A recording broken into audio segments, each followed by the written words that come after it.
What's going on, guys? I've got here a 2001 Honda Accord. I'm going to use this car to point out to you a couple of important fuses for the blower motor relay, and also how to troubleshoot the system and change some parts if need be. So to start with, I'm going to pop open this cover right here. Behind it, we are going to find a very important fuse, fuse number 3, which is this 7.5 amp fuse right here. Power from this fuse is used for that blower motor system. It's also used for the cooling fan and the air conditioning. Now let's move under the hood. This is where we'll find the blower motor relay, as well as the main fuse that provides power to that blower motor. So we're going to open this up by pushing on the tab here and here while we lift up. Now the main fuse that sends power to the blower motor is this 40 amp fuse right here. This is a J case fuse. And you can look down through the top of that fuse to see if it's blown. If you find that it's blown, or if you want to try swapping it, you can swap it with the 40 amp fuse right above it, which is for the rear defroster. Now this is the blower motor relay. My favorite way to troubleshoot these relays is have the car running with the blower motor turned on, and then tap on that relay. Sometimes relays can get stuck, and by tapping on the relay or wiggling it, you can free it up. If after tapping on that relay, the blower motor starts to come on, then you know that this relay might be failing. Beyond that, we can remove the relay.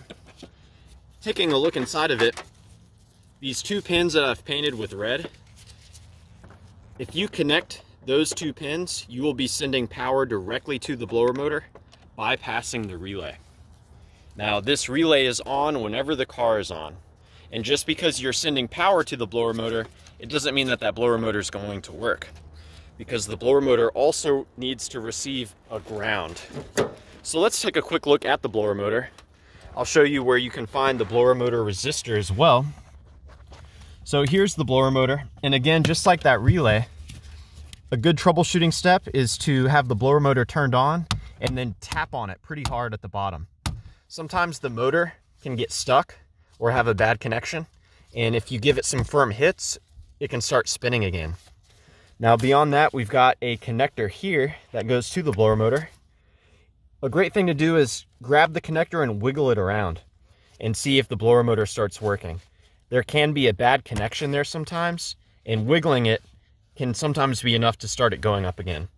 Now with this disconnected, you'll want to inspect it.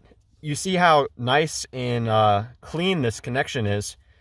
Sometimes these can get corroded, and if that's the case, you'll have to replace the connector.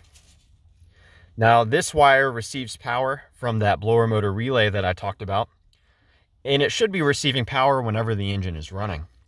Now the other side receives ground, but only when you have the blower motor turned on. So when it's off, you'll see power there but no ground.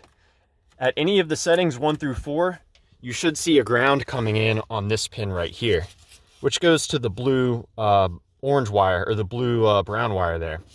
If you trace that blue brown wire, you'll find it goes to the resistor here. So this is where the blower motor speed is controlled. So it gives it different amounts of ground through the resistor, and that changes the speed of that blower motor. Now if you want to remove the resistor, you can see it's just held in by 2 Phillips. There's one right there, and there's one on the other side. As far as removing the blower motor, it's very similar. You've got to take this cover off first. It's held in with a Phillips, and there's a Phillips on the back here too, somewhere. There we go. And then we've got a number of, I think they're 8mm screws. So there's one there, and there's going to be a 3rd or a 4th one. So yeah, I hope that this information was helpful for you.